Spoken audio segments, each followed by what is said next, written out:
할렐루야. 자, 우리 옆에 분과 함께 인사하시겠습니다. 할렐루야. 하나님이 하십니다. 잘 되고 있습니다. 네. 할렐루야. 자, 다시 한번 인사하겠습니다. 옆에 분에게 이렇게 인사하실까요? 오늘따라 더 아름다워 보이시네요. 그렇게 한번 인사하시겠습니다. 네. 네, 한 주간도 잘 지내셨습니까? 네, 보고 싶었습니다, 모두들. 네. 지난 한 주간 여러분들 기도 가운데 미국의 저희 가정의 집이 잘 계약이 되었고 또 여기는 토요일입니다. 토요일 저녁인데 오늘 이제 이사를 마무리하게 되었습니다. 아직 덜 끝났어요. 저쪽 먼저 집에 청소도 해야 되고 정리할 건 좀 있지만 큰 것들은 다 옮기게 되었고 다치지 않고 안전하게 이사를 할 수 있게 되었습니다. 우리 하나님께 영광 돌리고 또 우리 기도해 주신 우리 화평 가족 모두 너무 감사를 드려요. 예, 사랑하고 축복합니다. 예, 예. 오늘 저도 먼지를 하도 많이 먹어가지고 콧물이 줄줄 흐르고 있습니다. 여전히 흐르고 있는데 좀 양해를 구하고요.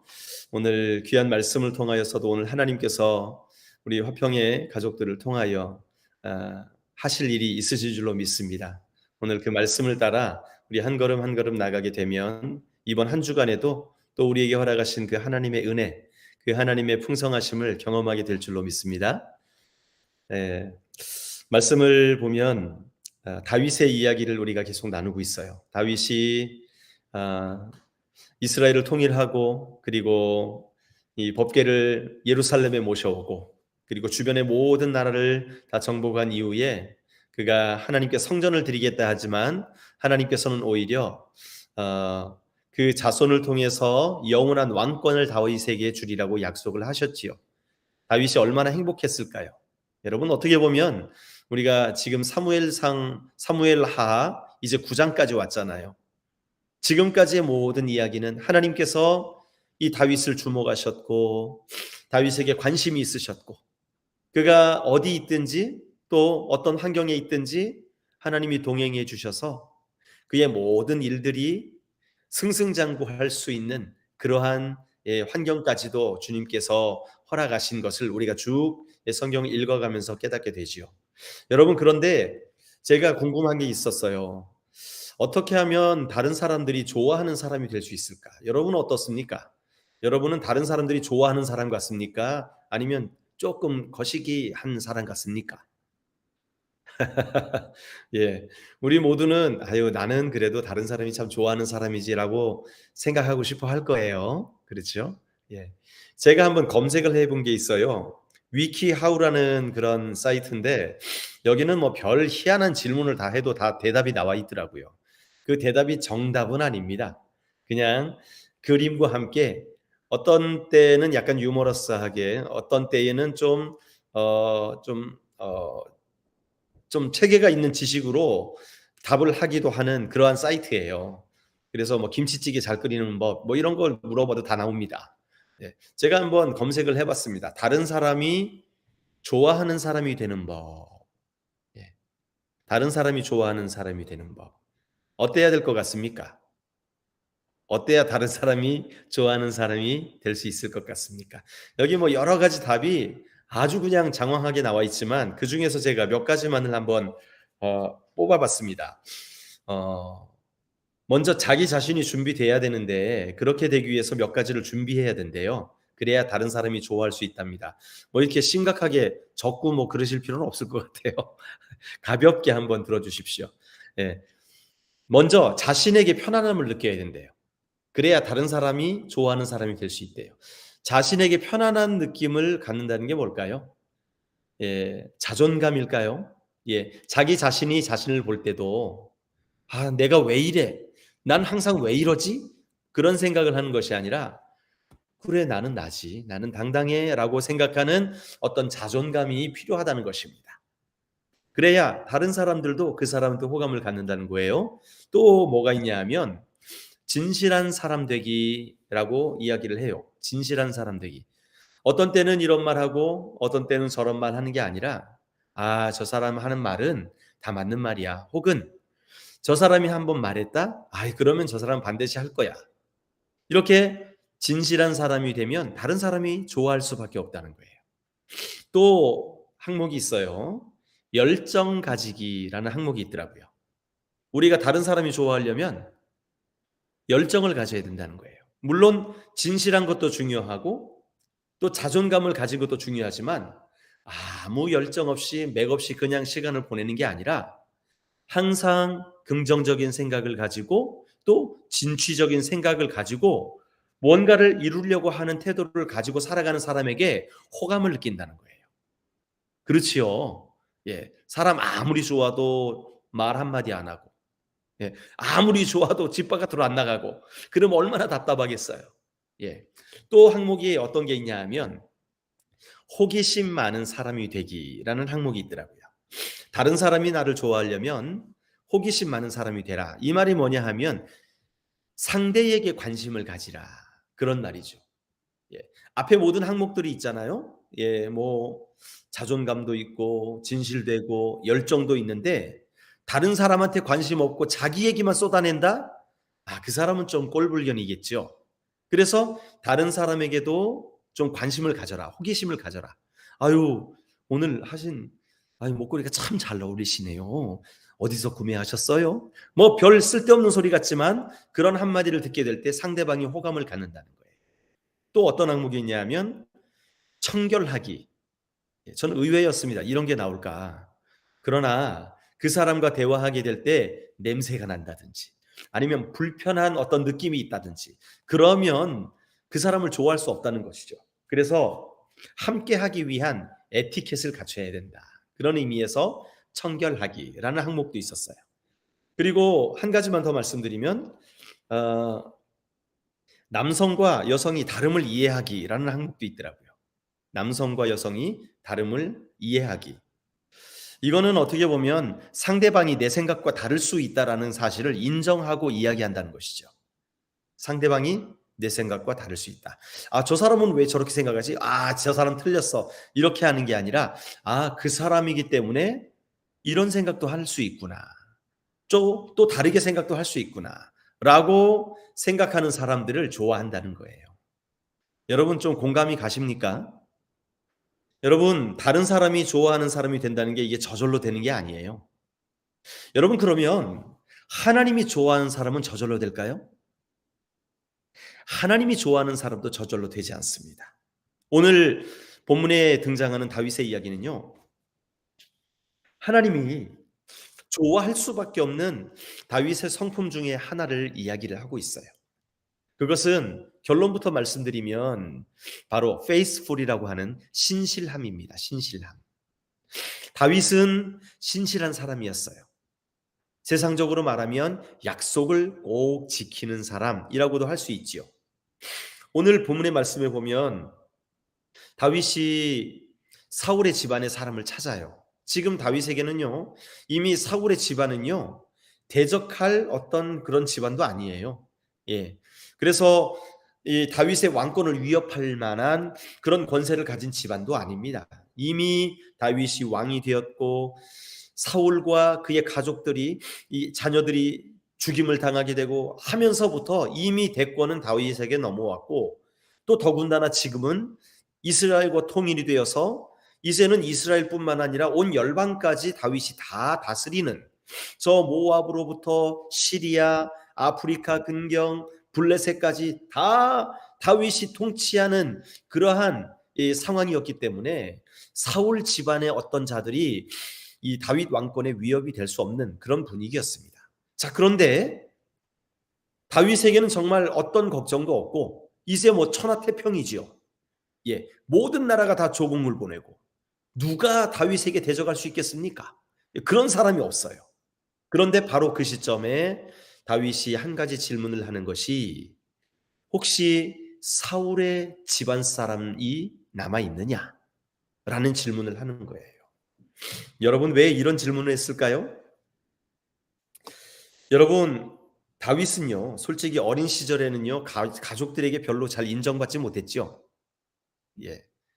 어렸을 때는 형들은 얼굴도 잘생기고 키도 크고 사람들이 보기에도 장군감이고 그랬기 때문에 사무엘이 와서 왕권을 이어갈 왕의 후보자를 삼을 때에 다윗은 리스트에 오르지도 못했습니다. 예. 이세 아들들 데려와라 했는데 다윗은 데려오지도 않았어요. 그만큼 가족들에게 인정을 받지 못했던 자였지요. 하지만 다윗은 가족들이 인정해 주지 않아도 그가 맡은 책임을 다할 줄 아는 사람이었습니다. 그는 자기가 맡은 양떼들을 지키기 위해서 때로는 돌팔매로, 때로는 주먹으로, 몽둥이로 사자와 곰들이 이 자기 양떼들을 해치려고 할 때 그것들을 목숨을 걸고 지켜내는 그런 사람이 바로 다윗이었지요. 또 다윗은 어땠냐? 심부름도 기가 막히게 잘하는 사람이었습니다. 예, 부모님이 형들한테 도시락 좀 갖다 줘라. 그런데 그게 도시락 갖다 준 게 여러분 쉬운 일이 아닌 게 전쟁통이었어요. 전쟁통에. 예. 지금 이스라엘과 블레셋이 전쟁을 하는 그 상황에서 형들에게 도시락 갖다 주라는 이 명령이요, 결코 쉬운 명령이 아니거든요. 그런데도 다윗은 부모님의 명령에 순종하다가 골리앗까지 잡게 되는 놀라운 일을 경험하게 되죠. 이게 다윗의 성품이 거기서도 우리가 좋은 면을 찾아볼 수 있어요. 또 다윗은요, 날마다 말씀을 읽고 날마다 그 말씀을 아침과 저녁으로 묵상하는 습관이 있었어요. 그래서 여러분 다윗의 시편이 70편이 넘는데 그 다윗의 시편을 보면 언제나 다윗은 주의 말씀을 묵상하는 것이 나의 기쁨이다. 내가 아침 저녁으로 주의 말씀을 사모합니다. 갈망합니다. 목마른 사슴이 시냇물을 찾아 헤매듯이 나는 주의 말씀을 그렇게 갈망합니다라고 고백하고 있는 것이지요. 그러니까 다윗은 그 누구보다도 많은 찬송시를 지을 수가 있었던 거예요. 이게 바로 다윗의 모든 이런 성품을 통해서 이루어진 일들이지요. 여러분 이후에 다윗이 사울에게 쫓겨다닐 때는 어땠습니까?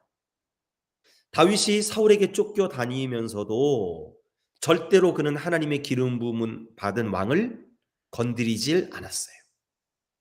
이것은 어떤 태도일까요? 하나님 앞에 그가 신실했다는 거예요. 예. 하나님이 약속하신 것, 또 하나님이 하셨던 그 일에 대해서 다윗은 어떠한 반대나 어떠한 다른 생각도 품지 않고 그 기름 부음 받은 왕이 심지어 나를 죽인다 할지라도 나는 그를 해하지 않을 것이다. 이게 바로 다윗의 성품이었던 것이죠. 한 가지 더 이야기한다면 여러분 다윗이요, 이제 통일 왕국을 이룹니다. 그리고 종교적인 질서도 잡습니다. 그런 뒤에 이스라엘의 주변 국가도 다 정리를 합니다. 다윗은 국정 여러 분야에도 적절한 강요들, 똑똑한 그런 강요들을 세워가지고 효율적으로 나라를 다스렸어요. 그리고 성경이 말하듯이 온 백성을 정의와 공의로 다스렸대요. 여러분 이런 다윗을 볼 때 그의 삶에 배어 나오는 한 가지 어떤 좋은 성품을 우리가 공통적으로 발견할 수 있습니다. 그게 뭐냐 하면 바로 아까 말씀드렸던 신실함이라는 것이죠. 신실함. 여러분 분명한 것은 하나님은요, 신실한 자를 좋아하십니다. 변덕스러운 사람보다 신실한 자를 좋아하세요. 하나님은요, 신실한 자를 가까이 하십니다. 하나님은요, 그 신실한 자를 사용하셔서 당신의 목적을 이루십니다. 그래서 여러분, 우리가 성경을 보세요. 하나님의 일을 했던 사람들 대부분이 공통점이 뭐냐 하면 그들은 대부분 하나님과 사람 앞에 신실했던 사람이다. 그러한 사실을 알 수가 있습니다. 오늘 이 본문의 얘기를 좀 더 자세히 해보면 여러분 다윗의 이야기가 참 재미있어요. 이제 아무 거리낌 없이 나라를 태평성대하며 다스릴 만한 그 위치에서 다윗은 한 가지 약속을 기억합니다. 누구와의 약속이었을까요? 예, 그가 정말 사랑했던 사람이 있었어요. 여자 말고, 예, 남자 중에서 정말 아름다운 우정의 사람, 정말 목숨을 나눌 만한 그런 우정의 사람, 바로 요나단이었습니다. 그러나 요나단과의 관계가 참 계속 지속되기 어려웠던 것이 그 아버지 때문에 그랬잖아요. 예. 아버지는 요나단에게 왕권을 주려고 하고, 그러나 하나님은 아버지 사울을 버리셨고, 하나님은 다윗을 택하셨고, 그 사이에서 일어나는 사울의 시기심 때문에 요나단은 다윗을 사랑하지만 그와 가까이 할 수가 없었어요. 그러면서 아버지 몰래 만나가지고 언약을 맺습니다. 요나단이 다윗과 함께. 여러분, 사무엘상 20장 15절에 보면 이 요나단이 다윗에 대하여서 약속하는 장면이 나와요. 우리 다 같이 한마디로 한 목소리로 읽어볼까요? 시작. 여호와께서 너 다윗의 대적들을 지면에서 다 끊어버리신 때에도 너는 내 인자함을 내 집에서 영원히 끊어버리지 말라 하고. 아멘. 자, 하나님께서 다윗에게 모든 것을 주실 때에도 너는 하나님 앞에 신실해야 된다. 그렇게 이야기를 하지요. 그러면서 사무엘상 23장에서는요. 17절과 18절에서 요나단이 이 다윗에게 충고뿐만 아니라 부탁을 또 하는 장면이 나옵니다. 우리 한번 같이 읽어볼까요? 사무엘상 23장 17절 18절 두 절 말씀 시작. 곧 요나단이 그에게 이르기를 두려워하지 말라. 내 아버지 사울의 손이 내게 미치지 못할 것이요 너는 이스라엘 왕이 되고 나는 내 다음이 될 것을 내 아버지 사울도 안다 하니라. 두 사람이 여호와 앞에 언약하고 다윗은 수풀에 머물고 요나단은 자기 집으로 돌아가니라. 아멘. 자, 다윗과 요나단은 이런 아름다운 언약을 맺었어요. 사실 가만히 있으면 요나단은 자기가 왕이 됩니다. 예. 그러나 요나단은 하나님이 다윗을 택한 것을 알았기 때문에 기꺼이 자신의 왕권을 다윗에게 내어놓아요. 네가 왕이 될 것이고 나는 네 다음이 될 것이다. 그러면서 다윗에게 또 어떤 부탁을 하냐 하면 네가 왕이 되었을 때에 우리 집안을 잊지 말고 기억해달라라는 부탁을 하게 되는 것이죠. 여러분, 그러나 세월이 흘렀습니다. 요나단은 아버지 사울과 함께 블레셋과의 전투에서 전사를 했어요. 죽었습니다. 그리고 다윗이 헤브론의 왕이 되었고 7년 6개월 동안 이스라엘과 전쟁한 가운데 결국 모든 이스라엘이 다윗의 통치 아래 들어오게 되었습니다. 그렇다면 이제 사울의 모든 가족들은 어떻게 했을까요? 예. 어깨 들썩들썩하면서 내가 잘났다 그럴 수 있었을까요? 아니죠. 아마 이 음메 기죽어, 그 옛날에 저는 어렸을 때 기억합니다. 여기 이 짝대기 하나 붙이시고 나오셨던 재미있으신 코미디언 두 분 계세요. 김한국, 김미화, 이 두 분이 이렇게 음매기죽어 음매기사를 했던 것처럼 다윗은 음매기사로 한 거고요. 사울 집안은 음매기죽어 한 것이죠. 그러니까 비교할 수가 없는 거예요. 대적할 수도 없는 거예요. 자, 그런 상황 가운데서 이 다윗이 기억하는 것을 보십시오. 솔직히 세월이 많이 지났어요. 벌써 이제 거의 뭐 십수년이 지난 것 같습니다. 예. 그러니까 이 십수년이 지난 이후에 지금 요나단은 살아있지도 않아요. 이미 십수년 전에 죽었어요. 그러나 다윗은 이 요나단과의 언약을 기억합니다. 여러분, 참 이것은 놀라운 것입니다. 요즘 젊은이들도 약속 같은 거 많이 하잖아요. 그런데 자기가 한 약속을, 어제 한 약속을 오늘 어기는 친구들도 참 많아요. 예. 약속을 우리가 참 잘 지켜야 되는데 약속을 가볍게 생각하는 사람도 참 많이 있습니다. 그런데 이 다윗은 어떻습니까? 십수년 전에 죽은 사람. 예. 물론 그 전에 자기와 뜨겁게 우정을 나누었고 언약을 맺었지만 그가 죽은 지 이미 십수년이 지났어요. 그의 모든 사울의 집안도 이미 내리막길을 걷고 있어요. 예. 그런데 그 사울 집안 가운데 이 요나단의 자손을 찾는 다윗의 모습을 보면서 우리는 무엇을 느낍니까? 여러분, 다윗은 하나님께도 신실했지만 다윗은 또한 사람에게도 신실하였다라는 사실을 깨달을 수가 있는 거예요. 여러분, 우리가 교회에서 열심히 신앙생활하는 분들이 있어요. 내가 주를 위해서라면 생명 걸고 나가겠습니다. 내가 주님이 하시는 일이라면 내가 목숨 아끼지 않고 하겠습니다. 라고 하면서 주님 정말 교회에 헌신하는 분들이 있는데, 그런 분들 가운데 가정에는 좀 소홀하다든지 아니면 자기 이웃에게는 좀 소홀한다든지 이런 분들도 종종 발견이 됩니다. 예. 여러분, 그러나 다윗 보세요. 다윗은 늘 하나님과 동행하면서도 하나님 앞에 신실했지만 거기서 멈추지 않고 자기와 관계를 맺었던 사람, 자기와 약속을 하였던 사람, 심지어 그가 죽은 지 십수년 이상 되었고 그의 집안은 몰락한 상황이라 할지라도 그는 그와의 언약을 기억하면서 그 언약을 지키기 위해서 애를 썼다는 거예요. 어떻게 애를 썼습니까? 여러분, 여기 보면 그 시바라는 사람을 부르죠. 그죠? 시바라는 사람에게로 물어봐요. 도대체 사울 집안에 남아있는 사람이 있느냐? 그러니까 시바가 대답을 하죠. 무비보셋입니다. 이렇게 말합니까? 아니에요. 절름발이 한 사람이 있다고 고백을 합니다. 예, 절름발이 한 사람이 있다. 여러분, 왜 그랬을까요? 무비보셋이란 이름이 있는데 왜 절름발이 한 사람이 있습니다, 그렇게 이야기를 했을까요? 아마도 시바가 사울 집안의 종이었잖아요. 예. 그러다 보니까 다윗 집안과 사울 집안의 어떤 알력을 아는 존재였습니다. 알았을 거예요, 아마도. 그런데 이 다윗이 왕권을 쥐고 있는 상태에서 어떤 름름한 어떤 사람이 살아 있습니다 라고 하면은 어떻게 될까요? 이게 불안한 거죠. 다윗이 어떻게 할까봐. 솔직히 다윗이 그럴 사람은 아니지만 당시 고대 근동에서는요, 힘으로 왕 자리에 오른 사람은요, 그 전에 왕의 모든 가족들을 다 죽였습니다. 그게 일반적인 것이었어요. 왜 그렇습니까?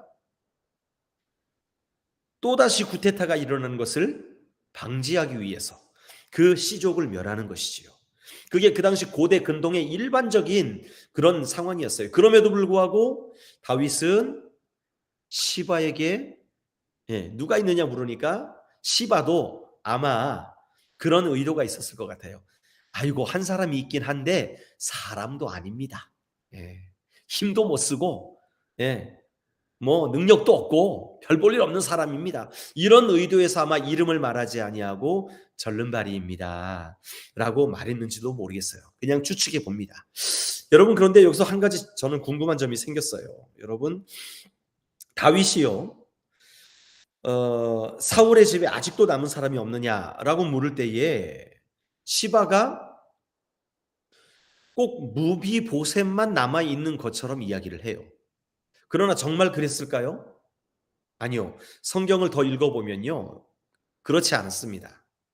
이 사무엘 하 저 뒤에 21장에 보면 어떤 장면이 나오냐 하면, 기브온 사람들이 사울 집안의 왼수가 돼가지고 원한임에 처져가지고 그들 원한을 풀어주기 위해서 다윗이 도대체 어떻게 해줄까 하니까 기브온 사람들이 사울 집안에서 7명 남자를 우리에게 달라. 그러면 우리가 그들을 처형하겠다. 그러면 우리 속이 시원하겠다 라고 하는 장면, 여러분 기억나십니까? 예, 그 장면이 있거든요. 그렇다면 그거보다 훨씬 앞인 지금 이 시점에서는요, 사울의 집안 사람들이 남아 있는 겁니까? 안 남아 있는 겁니까? 남아 있는 거예요. 예, 여러 사람, 최소한 8사람 이상은 남아 있는 거예요. 그런데도 시바는 무비보셋 한 사람만 있는 것처럼 기록을 하고 있습니다. 왜 그랬을까? 아마도 저는 그 어렸을 때 집에 혼자 있는 적이 많았습니다. 왜냐하면 형들은 공부하느라고 늦게 오고 어머니 아버지는 신방 가고, 그러면 저는 학교에서 일찍 와가지고 혼자 집에 있을 때가 많았거든요. 그런데 노크를 누가 해요. 계세요? 그러면 네, 누구세요? 그렇게 하면요, 밖에서 묻습니다. 아유, 지금 아무도 안 계시냐? 그렇게 물어요. 아무도 안 계시냐? 여러분, 그러면 안에서 대답하는 사람은 아무입니까? 그렇잖아요. 예. 분명히 안에 대답하고 있는데 아무도 안 계시냐고 물어봐요. 그러면 이 물어보는 사람의 의도가 뭡니까? 아, 안에 아무도 없구나 생각하고 물어보는 겁니까? 아니지요. 그 아무는 자기가 대화할 상대, 자기가 만날 상대, 다른 말로 하면 부모님을 찾는 거잖아요. 예. 네, 저도 대답을 또 해요. 어떻게 대답합니까? 예, 아무도 안 계시는데요? 자기는 있는데, 그죠? 예, 자기는 아무도 안 되는 겁니다. 예. 이게 뭐냐 하면, 이게 뭐 무슨 바보들의 대화가 아니잖아요. 예. 자기는 있으면서 아무도 없다고 말하고, 누가 얘기하고 있는데 아무도 없냐고 물어보고, 이거는 뭐냐 하면, 나 스스로도 집에 있으면서도 그 사람이 찾고 있는 사람이 누군지를 알기 때문에 그러는 거죠. 이 시바의 대답이 바로 그런 것 같습니다. 예. 이 다윗의 집안 가운데 아무도 없느냐? 아무도 없는 게 아니라 사울 집안이라고 말할 때에 요나단의 자손들 외에도 다른 사람들이 많이 있었어요. 그렇죠? 예. 기브온 사람들이 달라는 다른 사울의 집안 사람들이 많이 있었습니다. 요나단 자손만이 있었던 게 아니에요. 그럼에도 불구하고 시바는 알았던 거예요. 그 다른 사람들은 아무도 아닌 거예요. 누구만 아무입니까? 예, 무비보셋만 아무였던 거예요. 지금 다윗이 사울 집안에 아무도 없습니까? 라고 물을 때에 예, 무비보셋 말고는 아무도 없습니다. 이렇게 이야기를 하고 있더라는 것입니다. 예, 좀 와닿습니까? 그러니까 시바가 다윗의 의도를 너무나 잘 알았어요. 지금 다윗이 묻는 이유가 무엇인지를 너무나 잘 알았던 거예요. 지금 다윗이 찾는 것은 사울 집안의 모든 사람들을 찾는 게 아니었더라는 거예요. 누구를 찾는 거였습니까? 다윗이 언약을 지켜야 할 그 사람, 내가 약속을 지켜야 할 그 사람을 찾고 있다는 것을 이 시바가 알았기 때문에 바로 무비보셋만 있는 것처럼 그렇게 대화를 했던 것이죠. 여러분, 이렇게 해서 다윗이요 무비보셋을 만나게 돼요. 그리고 이 무비보셋을 만나가지고 그에게 은혜를 베푸는데, 여러분, 무비보셋의 이름을 통해서도요 요나단과 아버지 사울의 관계를 엿볼 수가 있어요. 여러분, 무비보셋이란 말은요 직역을 하게 되면 수치 파괴자라는 뜻을 지녔습니다. 수치 파괴자. 이 수치라는 말을 다른 말로 하면 바알이라고도 말할 수 있어요. 바알. 그래서 이 요나단의 아들 무비보셋의 원래 이름이 바알 파괴자라, 이렇게도 해석을 할 수 있습니다. 바알 파괴자. 여러분, 그런데 그 아버지가 누굽니까? 요나단의 아버지 사울이죠. 이 사울은요 그 아들 중에서 이름을 한 사람을 지었는데 이스보셋이라는 이름을 지었습니다. 이스보셋. 이스보셋은 무슨 뜻이냐? 바알의 사람이다라는 뜻이에요. 아이러니죠. 자, 사울이 자기 아들의 이름을 바알의 사람이라고 지었는데 사울의 아들 요나단은 자기 아버지처럼 짓지 않고 바알의 파괴자라는 이름을 지은 거예요. 그러니까 요나단과 사울의 관계가 어떠했는지를 여러분 우리가 이 이름을 통해서도 알 수가 있는 거예요. 그래서 역대기 8장 34절에도 이 무비보셋의 이름이 나오는데 거기에는 무비보셋이라고 나오지 않고요. 무리바알이라고 나옵니다. 무리바알. 바알과 다투는 자다라는 이름으로 그가 등장하게 됩니다. 자, 여러분, 이제 다윗이요 이 무비보셋에게 두 가지 자비를 베풉니다. 우리 7절에 보면은 그의 할아버지 사울 왕이 소유했던 모든 땅을 다 무비보셋에게로 돌려줍니다. 여러분, 이게 쉬운 일이 아닙니다. 왜 그렇습니까? 상대방이 사울 집안이기 때문에 쉬운 일이 아닌 거예요. 여러분, 사울 집안이 어떤 집안입니까? 왕권을 계승할 수 있었던 집안이었잖아요. 그죠? 초대 왕이었던 초대왕 사울의 집안이기 때문에 지금 다윗은 구태타를 일으킨 건 아니지만 어쨌든 우리 집안 사울왕 집안을 꺾어버리고 왕이 된 것이기 때문에 틈만 나면 이 집안 사람들 가운데 세력을 모으고 힘을 모아가지고 구태타를 할 가능성이 있을까요? 없을까요? 그러나 여러분, 구테타도 아무나 하는 게 아니에요. 구테타도 돈이 있어야 합니다. 한마디로 재력이 있어야 사람들을 모으고 군사들을 모을 수 있는 거예요. 예. 이 고대 근동에서 가장 큰 재력이 뭐냐 하면 땅이거든요. 땅. 땅을 많이 가지고 있으면 그 땅을 가지고 사람들을 부려서 왕 노릇할 수 있었던 거예요. 귀족 노릇을 할 수 있었던 거예요. 자, 그런데 다윗이 왕이 되었을 때에 아마도 성경은 말씀하고 있지 않지만 오늘 본문의 말씀을 유추해 볼 때에 사울 집안의 모든 재산을 다 몰수했던 것 같습니다. 아마 다윗이 몰수했는지 아니면 이스라엘의 장로들이 갖다 바쳤는지 모르겠어요. 그런데 어쨌든 다 몰수를 했던 것 같아요. 그리고 사울 집안 사람들은 다 흩어져 버린 거죠. 그런 상태에서 무비보셋을 발견했을 때에 조치를 한 것이 사울의 모든 땅을 무비보셋에게 돌린 것이에요. 자, 이것을 다른 말로 하면 사울 집안의 사람에게 엄청난 권력을 쥐어줬다는 것이죠. 능력을 쥐어줬다는 거예요. 여러분, 이게 맨정신으로 될 수 있는 일입니까? 예. 그에게 권력이 주어지면 그는 사울 집안의 사람인데 이게 나중에 군사들을 모아가지고 다윗을 전복시킬 수 있는 위험성이 있거든요. 그러나 다윗은 그런 것 따지지 아니하고 무엇만 기억했을까요? 요나단과의 언약을 기억한 거예요. 그가 정말로 두려워하는 것은 그의 부로 인하여서 구태타 이런 모든 환경들을 두려워한 게 아니라 그가 하나님 앞에서 약속했던 그 언약을 지켜야만 한다는 사실을 더 두려워하고 그것을 지키기 위해 노력했다는 것이에요. 이것을 또 다른 말로 말하면 사람들을 향한, 하나님을 향한 다윗의 신실함이었다는 것이죠. 여러분, 저는 오늘 이 다윗의 신실함을 이야기하고 싶습니다.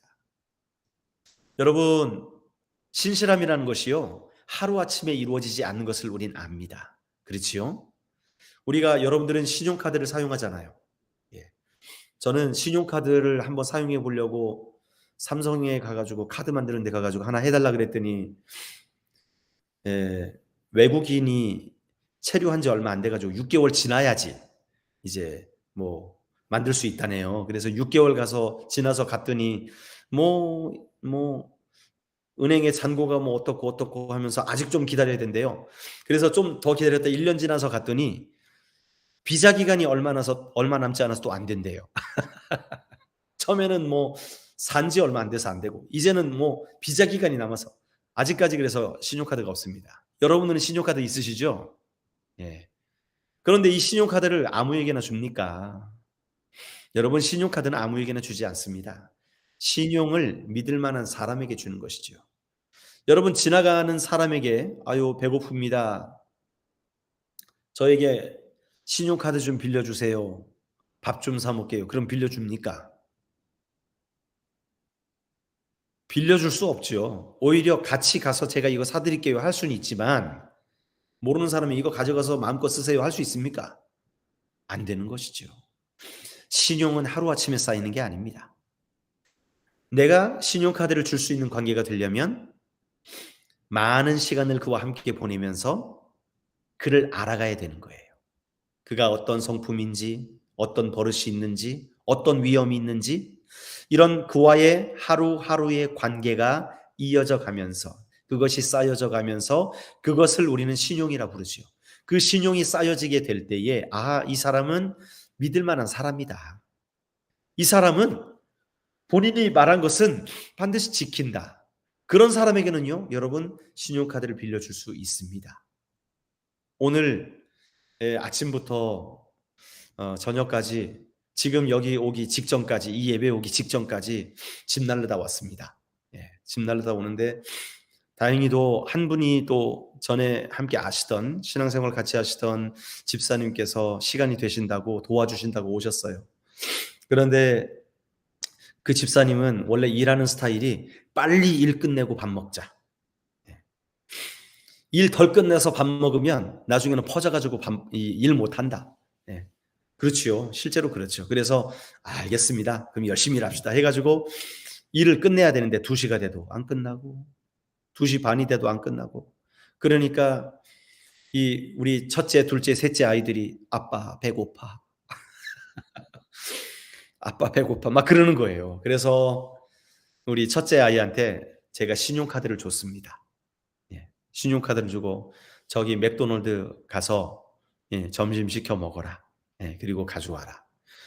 여러분, 지나가던 사람이 배고파 할 때 신용카드 주면서 맥도날드 사 드시고 점심 드시고 오십시오. 못 하지요. 제가 첫째 아들 인혁이에게 카드를 줄 수 있는 이유는 뭡니까? 그와 함께 보낸 시간이 많아요. 예. 서로를 알아요. 이건 관계가 분명합니다. 확실합니다. 그럴 때에 그것을 맡겨줄 수가 있어요. 여러분, 오늘 보십시오. 다윗이요, 무비보셋을 처음 만났지만 처음 만난 그에게 지금 땅을 줍니다. 어떤 땅을 줬습니까? 사울 집안의 모든 땅을 다 줬어요. 사울의 모든 재산을 다시 다 돌려줬어요. 어마어마한 땅이었을 겁니다. 그렇지 않았을까요? 사울이 어떤 사람입니까? 이스라엘의 왕이었잖아요. 초대 왕이었잖아요. 그가 가지고 있던 모든 땅을 다 다시 무비보셋에게 주었다는 거예요. 그것을 또 누구를 통해 관리하도록 합니까? 시바를 불러가지고, 사울의 종되었던 시바를 불러가지고, 이 무비보셋이 다리도 절고 힘드니까 무비보셋이 힘들지 않게 네가 모든 걸 다 관리해라. 그의 땅을 관리하고 경작하는 것도 관리하고 재산을 관리를 잘해가지고 무비보셋이 사는데 불편함이 없도록 네가 도와라. 다윗이 직접 지시를 합니다. 그리고 자, 또 호의를 베푸는데 어떤 호의를 베풉니까? 다윗이 무비보셋에게 이렇게 말합니다. 너는 내가 사랑하는 요나단의 아들이기 때문에 내가 너를 정말 왕자처럼 생각하겠다. 그러니까 너는 이제 매일 나와 함께 왕의 식탁에서 식사를 하자. 여러분, 이건 그냥 동네 사람들이 야 그냥 우리랑 같이 밥 먹자 그 정도 수준의 이야기가 아닙니다. 무비보셋을 왕자 수준으로, 그 몰락한 집안의 왕자였던 사람이 아니라 자기의 아들과 같은, 자기의 가족과 같은 그런 왕자 수준으로 공개적으로 대우를 해주겠다는 약속을 한 거예요. 엄청난 권력을 준 것입니다. 여러분, 이게 어떻게 가능했어요? 단 한 사람과의 약속 때문에 가능했던 거예요. 여러분, 이게 바로 다윗의 신실함이었습니다. 여러분, 이 다윗의 신실함을 보면서 야, 참 대단하다, 다윗 같은 사람 되었으면 좋겠다 생각하지만, 여러분, 성경을 보게 되면 다윗보다 더 신실하신 한 분을 우리는 바라보게 됩니다. 그분이 누구시냐? 예수 그리스도세요. 예수 그리스도. 여러분, 하나님께서는요, 우리 인간들의 죄악, 타락한 인간들, 그들이 자신의 죄 때문에 멸망당하여 지옥 가는 꼴을 볼 수가 없었던 거예요. 왜 그렇습니까? 너무너무 사랑하니까. 내가 지은 나의 피조물, 나의 사랑, 나의 어여쁜 자들이 지옥 가는 거 눈뜨고 볼 수 없으니까 주님께서 선지자도 보내고 회개하라고 메시지도 보내고, 하지만 그들이 깨닫지도 못하고 돌이키지도 못하니까 하나님께서 정말 극단적인 처방을 하신 게 뭡니까? 예수 그리스도를 이 땅에 보내주신 거예요. 주님이 오신 게 어떻게 오셨습니까? 자기를 비어, 하나님이신 자기를 비어 종의 형체를 가지셨다. 우리 인간의 몸으로 오신 거예요. 자기를 다 비우시고 종의 몸으로 오셔서 우리를 십자가에 달려 죽기까지 사랑하셨던 거예요. 여러분, 하나님은 이 계획을요 절대 멈추지 않으셨습니다. 아마 하나님은요 이 계획을 중간에 멈추실 수 있는 능력이 있으신 분이에요. 그렇지요? 주님이 채찍에 맞으실 때에 스탑, 됐습니다. 지금 충분히 아프시니까 이제 곧까지 하고 그냥 인간들 용서해 주기로 합시다. 여러분, 하나님이시기 때문에 그럴 수 있을 거 아닙니까? 그분이 주권자이기 때문에. 그러나 하나님은 그러시지 않았어요. 왜요? 주님은 공의의 하나님이시고 정의의 하나님이셨기 때문에 그런 거예요. 죄 지은 자는 반드시 벌을 받아야 한다는 것이 바로 하나님의 공의입니다. 죄 지은 자가 멸망당해야 하는 것이 하나님의 정의고 그것이 하나님의 공의인 거예요. 그런데 문제는 뭡니까? 그 멸망당한 자를 사랑하기 때문에, 멸망당할 우리들을 사랑하시기 때문에 그 정의와 공의가 사랑 때문에 만날 수 없는 타협점을 해결하기 위해서 자신을 보내셔서, 자신의 아들을 보내셔서 죽이기로 결정을 하셨다는 것입니다. 이것이 바로 우리 하나님의 신실하심이라는 거예요. 우리 주님은 어떠십니까? 우리 예수님은 어떠십니까? 여러분, 주님은 오실 때부터, 이 땅에 오실 때부터 자신이 어떤 사역을 하실지를 아셨어요. 그리고 주님이 이제 부모님을 떠나서 공생애를 사역하실 때에 이제 3년 뒤에 내가 어떠한 길을 가리라 하는 것들을요, 제자들에게 항상 가르치셨습니다. 내가 이제 죽어야 할 것이고 3일 뒤에 부활하게 될 것이다 라는 사실을요, 제자들에게 끊임없이 가르치셨어요. 그 말은 뭡니까? 주님은요, 그 십자가의 일들을 다 이루시기 이전에 모든 프로세스를 다 아셨다는 거예요. 아셨다면 하나님께 구해서, 하나님, 이 정도면 충분하지 않았습니까? 이제 다 용서하시죠. 그냥 저들이 회개하는 만큼 그냥 용서하시고 다 천국 보내주시죠 라고 하실 수도 있었을 거예요. 그러나 주님은 그러시지 않았습니다. 하나님의 공의와 정의 그리고 사랑이 함께 만나지 못하는 그 지점을 만족시키기 위해서 주님은 끝까지 십자가를 지셨던 거예요.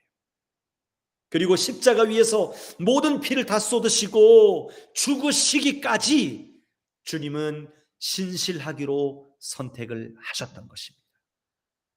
여러분, 오늘 이 시간 여러분과 제가 지금 이 자리에 나와서 살아계신 하나님께 예배를 하고 우리를 영원한 생명 주시고 구원하신 주님께 감사의 찬양을 드리면서 우리가 하나님께 예배할 수 있는 이런 영광스러운 신분을 주신 것이 다름이 아닌 우리 예수 그리스도의 신실하심 때문이었다는 것이죠.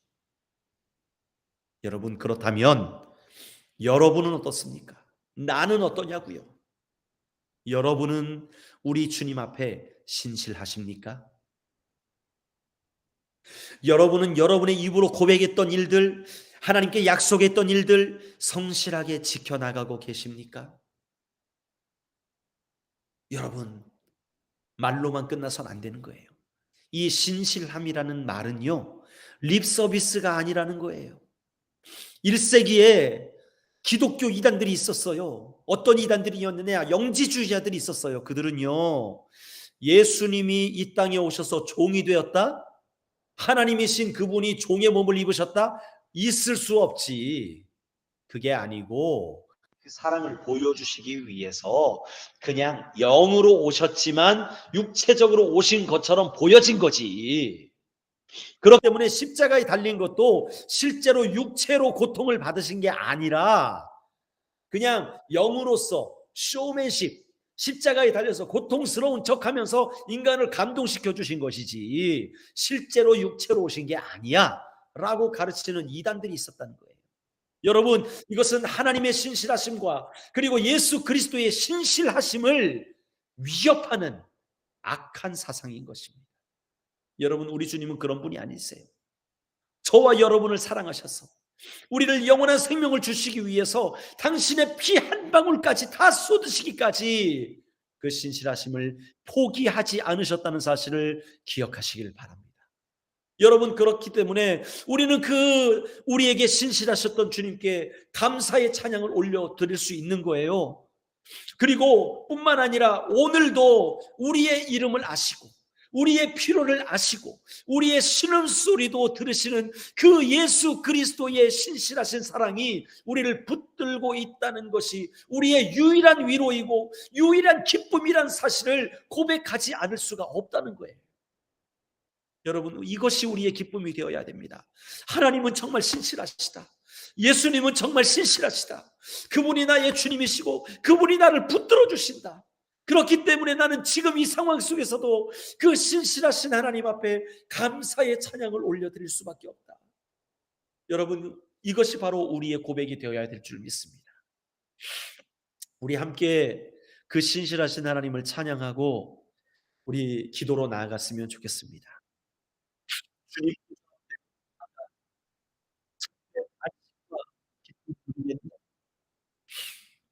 경배하며 주의 얼굴 구할 때 신실하신 주님 찬양해.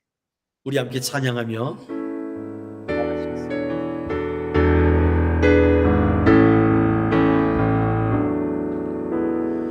주님 보좌 앞 나아가 참된 안식과 기쁨 참된 안식과 기쁨 나 누리겠네.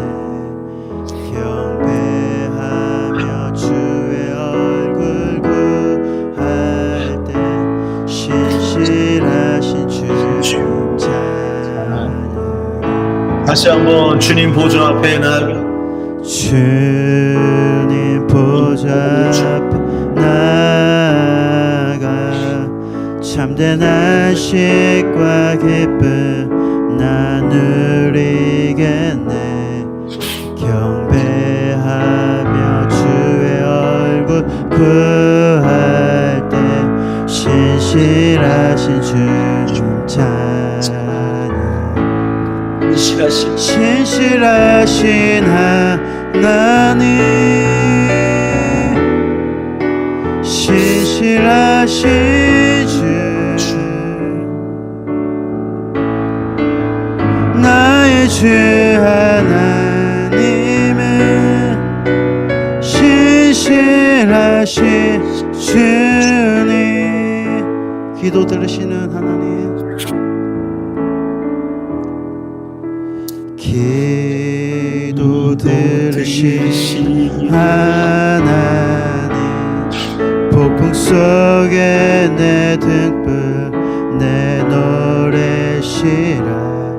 주의 날개 아래서 내 맘 시린 신실하신 주님 찬.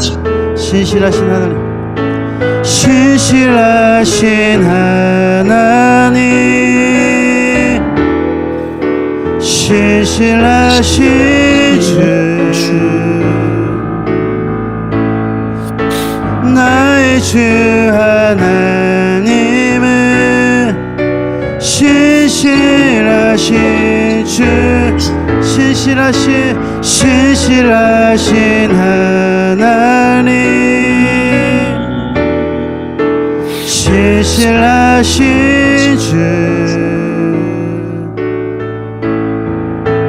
나의 주 하나님은 신실하신 주님. 평화 내려주신 하나님, 평화 내려주신 하나님, 나로 고통받는 자를 위로하게 하소서. 나의 평생에 주의 사랑을 전하리. 신실하신 주님 찬양해. 신실하신 하나님, 신실하신 주, 나의 주 하나님은 신실하신 주, 신실하신 하나님, 신실하신 하나님, 신실하신 주, 나의 주 하나님은 신실하신 주님. 우리 다 함께 눈을 감겠습니다. 다 함께 눈을 감고 우리 하나님 앞에 기도합시다. 여러분이 하나님 앞에 신실하지 않더라도 주님은 여전히 여러분들에게 신실하십니다. 여러분이 약속을 안 지킬 그때에도 하나님은 여전히 여러분에게 약속을 지키십니다. 주님은 그런 분이십니다. 그러나 우리가 그 신실하신 주님을 아는데, 알면서도 어떻게 주님을 배반할 수가 있습니까? 알면서도 어떻게 주님 앞에 결단한 것 지키지 않을 수가 있습니까? 알면서도 어떻게 내가 하나님 앞에 약속한 그것 무시할 수가 있겠습니까? 여러분, 우리가 만약에 오랜 세월 하나님 앞에 약속한 것 지키지 못한 것이 있다고 깨닫게 되셨다면, 오늘 이 시간 다윗처럼 사울 집안에 혹시 남은 자가 있느냐? 무비보셋이 남았다고? 그러면 내가 그에게 모든 것을 이루어 주리라. 약속을 기억하고 그 신실하신 하나님 앞에 그 약속을 행하시길 바랍니다.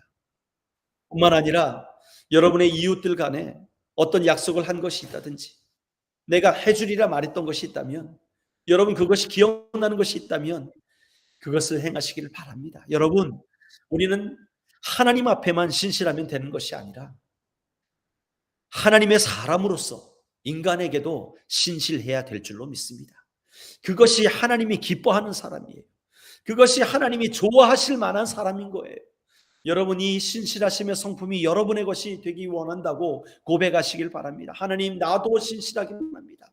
나도 하나님 앞에 신실하길 원합니다. 나도 나의 이웃들에게 신실하길 원합니다.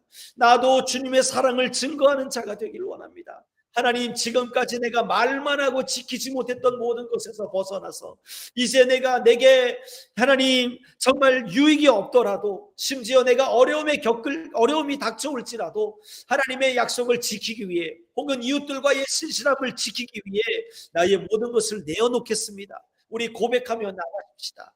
그 고백을 지키는 오늘 하나님께서 복 주실 줄로 믿습니다. 우리 주여 한번 외치고 동성으로 기도하시겠습니다. 주여,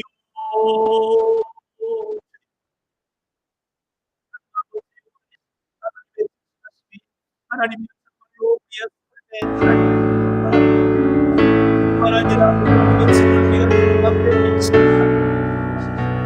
하나님 아버지, 우리가 말로 하나님, 우리가 회개를 했던 우리 기사님께서 얼마나 많으신지, 하나님이여 정말 우리의 삶을 용서해 주시옵소서. 하나님이여 정말 우리의 이웃들에게도 우리가 얼마나 미끄러졌으면 그들에게 진정한 마음으로 다가가시고, 그들에게 아버지 하나님의 나의 희생을 보여주시고, 그들에게 하나님의 사랑을 증거하시고, 하나님, 우리가 신실하기를 원합니다. 하나님, 우리가 신실하기를 원합니다. 하나님 앞에, 사람 앞에 신실한 자로 살아가게 하여 주시옵소서. 하나님, 우리의 마음, 하나님의 편을 다 우리의 살이 사역에 아버지 하나님을 지치지 아니하고, 하나님께서 말씀하시는 그것을 약속하신 주의 뜻을 하나님의 나라와 의를 향하여 하나님 신하게 달려나가는 주의 뜻을 주시옵소서. 그리스도의 그 사랑을 받는 자로서 아버지 하나님의 그 신실한 하나님의 영광을 아버지 하나님 하시옵소서. 아버지 하나님의 이제 우리도 세상을 향하여 신실한 자로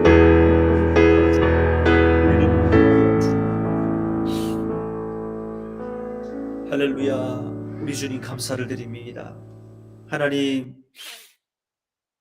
다윗의 이야기를 통하여 하나님의 신실하심을 기억하게 하심을 감사를 드립니다.